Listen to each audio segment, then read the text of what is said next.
Hello मित्रों, स्वागत है फरी एकवार अपनी चैनल में। तो આપણે જોવાનું છે કે જે સિસ્ટમ આવી રહી છે તે ક્યાં પહોંચેલી છે અને શું વરસાદ છે। તો આ તમે 31 તારીખનો ફોટો જોઈ શકો છો। 31 તારીખનો જે આપણે ગઈકાલે તમને ફોટો બતાવેલો હતો તેમાં ઘણો સુધારો કરેલો છે, જેમાં તમે ખાસ કરીને જોઈ શકો છો કે આપણે જેમ વાત કરી હતી વડોદરાથી સુરત સુધીનો જે એરિયો છે ત્યાં ભારેથી અતિ ભારે વરસાદ પડવાની સંભાવના 31 તારીખના રોજ રહેલી છે।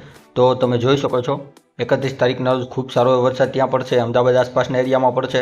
ત્યારબાદ ભાવનગર, અમરેલી, આ બધા બોટાદ જે આ બધા એરિયો છે ત્યાં ખૂબ સારો વરસાદ પડશે। આ આપણે બધું આગળ હમણાં જોઈએ, જિલ્લા વાઇઝ તમને હું બતાવીશ બધું, પણ આ તો તમને ખાલી એક ફોટો બતાવું છું કે 31 તારીખના રોજ આમાં કેટલો ફેરબદલ થયો છે।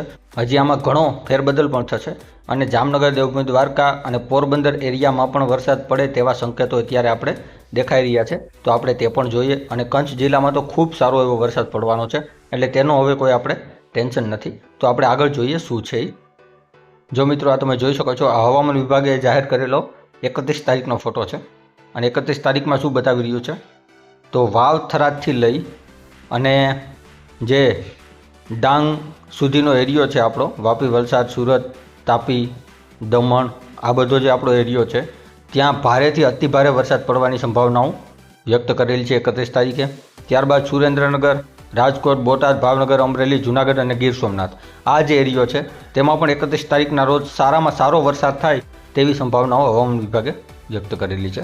બાકી જે આ તમને ગ્રીન દેખાય છે ત્યાં હળવોથી મધ્યમ કોઈ જગ્યાએ ઝાપટા પડે 31 તારીખે તેવી સ્થિતિ અત્યારે હવામાન વિભાગ બતાવી રહ્યું છે। ત્યારબાદ આપણે જે પહેલેથી તમને કહેતા આવ્યા છીએ કે પહેલી બીજીમાં વરસાદ ખૂબ સારો એવો થાય તેવી સંભાવનાઓ છે। તો પહેલી બીજી તારીખમાં તમે જોઈ શકો છો કે જે ગ્રીન હતું તે પણ બધું વાદળી કલરમાં જોઈ શકો છો। આ બધું જે વાદળી કલર તમે જોઈ રહ્યા છો તે પણ ખૂબ સારો એવો વરસાદ થાય, જેમાં કચ્છ જિલ્લો, દેવભૂમિ, દ્વારકા, જામનગર, પોરબંદરનો પણ સમાવેશ કરેલો છે અને આ બધામાં પણ ભારેથી અતિભારે વરસાદ થાય તેવી સંભાવનાઓ અત્યારે રહેલી છે। પણ અતિભારે એટલે જે બ્લુ તમને દેખાય છે તેવો વરસાદ નહીં થાય, જે અતિભારે વરસાદ છે તેવો નહીં થાય, પણ 5-7 ઇંચ જેવો વરસાદ થઈ જાય તેવી સંભાવના અત્યારે રહેલી છે। હવે હું તમને વિન્ડી વેધરથી સિસ્ટમ ક્યાં પહોંચેલી છે તેના ઉપર એક નજર, સેટેલાઇટ ઇમેજ પણ તમે જોઈ લો। સિસ્ટમ જે બંગાળની ખાડી તરફથી આવી હતી તે થોડી ડાઉનમાં ઝૂકી છે, હવે ત્યાંથી પાછી ઉપર આવશે એટલે ગુજરાત ઉપર થઈને નીકળશે તેવી સંભાવના અત્યારે હવામાન વિભાગ વ્યક્ત કરી રહ્યું છે। આપણે વિન્ડીમાં જોઈએ।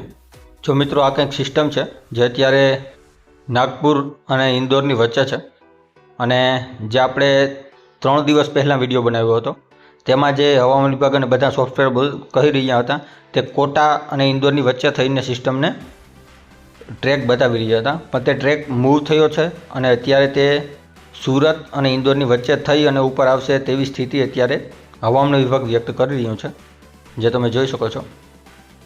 ધીરે ધીરે સિસ્ટમ આગળ આવશે। આ 31 તારીખનો ફોટો છે અને 31 તારીખના રોજ વરસાદ ચાલુ થઈ જશે। ખૂબ સારો એવો વરસાદ ગુજરાત ઉપર 31 તારીખના રોજ તમે જોઈ શકો છો।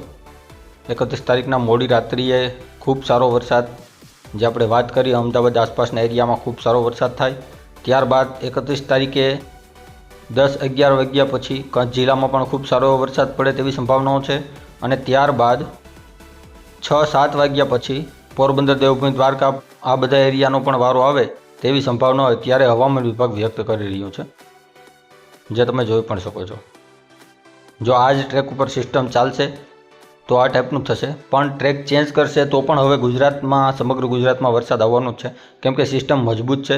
ભલે ડીપ ડિપ્રેશનમાંથી ડિપ્રેશન થઈ ગઈ છે પણ સિસ્ટમ મજબૂત છે અને ગુજરાતને ટચ કરીને અથવા ગુજરાત ઉપરથી નીકળવાની જ છે। ગુજરાતને ટચ કરી નીકળશે તો પણ સમગ્ર ગુજરાતમાં વરસાદ થવાનો છે અને ગુજરાત ઉપરથી નીકળશે તો કોઈ સવાલ જ નથી। એટલે હવે વરસાદ તો થવાનો જ છે, તે કોઈ ટેન્શન નથી। ફક્ત જોવાનું એટલું જ છે કે પોરબંદર, દેવભૂમિ, દ્વારકા અને જામનગરમાં સારો એવો વરસાદ થઈ જાય। બાકી તો મોસ્ટ ઓફલી બધી જગ્યાએ ખૂબ સારો વરસાદ થઈ જ ચૂક્યો છે, અમુક તાલુકાઓને છોડીને। એક કચ્છ જિલ્લામાં નથી થયો, પણ કચ્છનું તો એમાં શ્યોર બતાવે છે કે કચ્છમાં તો ખૂબ સારો એવો વરસાદ થાય તેવી સંભાવનાઓ રહેલી જ છે, જે તમે જોઈ શકો છો।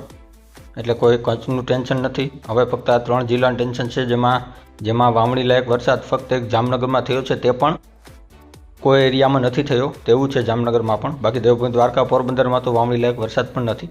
તે દેવભૂમિ, દ્વારકાથી પોરબંદરના વચ્ચેનો એરિયો છે તેની આપણે વાત કરી રહ્યા છીએ। હવે હું તમને સેટેલાઇટ ઇમેજ બતાવી દઉં એટલે શ્યોર થઈ જાય સિસ્ટમ. આ તમે જોઈ રહ્યા છો, આ સેટેલાઇટ ઇમેજ છે. આ જે અત્યારે વાદળ ડાઉનની સાઈડ ઝૂકેલા છે તે હવે ત્યાંથી ઉપર આવશે અને ગુજરાત તમે જોઈ શકો છો વાદળનો ઘેરો એવડો છે કે ગુજરાતને આરામથી કવર કરી લે.